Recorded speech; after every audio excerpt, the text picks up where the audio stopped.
Bismillahirrahmanirrahim. Saya Major Besar Razali bin Zakaria, Presiden Pertubuhan Gerakan Memertabatkan Pejuang Negara. Dengan ini,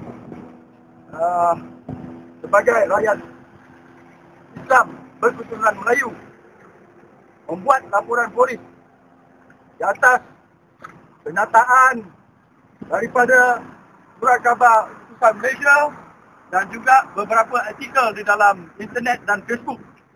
Laporan daripada Dr.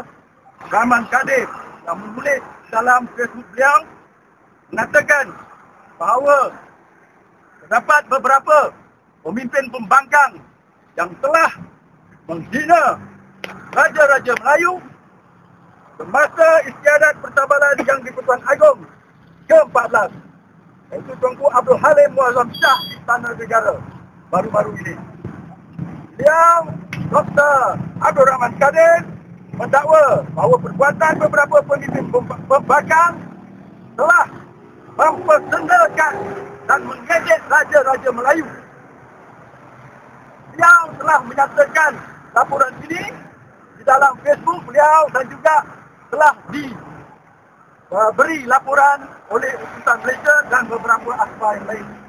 Jadi kami di sini sebagai satu pertubuhan yang bebas, iaitu GMPN, Gerakan Memertabatkan Pejuang Negara, dengan rasa prihatin dan kesal di atas sikap pemimpin-pemimpin pembangkang yang tidak menghormati Raja-Raja Melayu. Apabila mereka ini tidak menghormati Raja-Raja Melayu, maka bermakna mereka tidak menghormati perlembagaan negara kita, iaitu perlembagaan yang telah termasuk sejak zaman dulu. Dan kami menggesa Kementerian Dalam Negeri, pihak polisi raja, mengambil tindakan yang tegas terhadap tindakan yang kurang ajar dan biadab ke atas Raja-Raja Melayu. Kita akan terus memperjuangkan dan memertabatkan walau apa saja demi kepentingan, demi kesinambungan Raja-Raja Melayu. Jangan ingat, kita di dalam zaman sekarang, kita tidak boleh mengambil tindakan. Raja Melayu adalah lambang ketuanan Melayu. Raja Melayu adalah lambang keislaman di Malaysia ini. Raja Melayu yang berperlembagaan adalah kuasa di negara ini. Jadi, kami ingin memberi amaran kepada individu atau kumpulan tertentu, jangan sekali-kali mempersendakan Raja Melayu. Bermakna, jika beliau atau mereka mempersendakan atau mengeji Raja-Raja Melayu, maka mereka tidak layak duduk di negara Malaysia ini. Mereka boleh balik ke tempat asal mereka.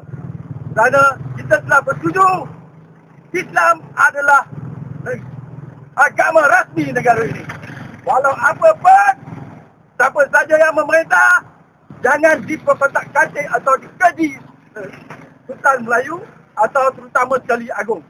Kita akan bertindak lepas ini, dan sekiranya perlu, kita akan mengumpulkan beberapa ramai NGO untuk kita gerakkan supaya menyokong Raja-Raja Melayu dan mengutuk tindakan oleh pihak atau beberapa kumpulan pembangkang ini. Dan itu GMPN, Gerakan Memertabat Pejuang Negara, akan lepas ini sekiranya ada apa, kita akan berhimpunlah untuk mengambil tindakan seterusnya. Tujuan GMPN buat laporan ini? Kita membuat laporan ini adalah supaya Kementerian Dalam Negeri, pihak Polisi Raja Malaysia mengambil tindakan berdasarkan laporan daripada Dr. Kadir. Ambil tindakan. Adanya siasat, sama ada betul atau tidak. Kalau sekiranya betul, tindakan perlu diambil dan sesuatu perlu dibuat. Kalau tidak, nanti perkara ini akan diikuti oleh orang-orang lain. Kalau mereka sebagai pemimpin tidak boleh menghormati Raja Melayu, apa lagi rakyat-rakyat yang lain. Jadi kita tidak ingin menunjukkan tindakan ini satu perbuatan yang akan diikuti oleh orang lain.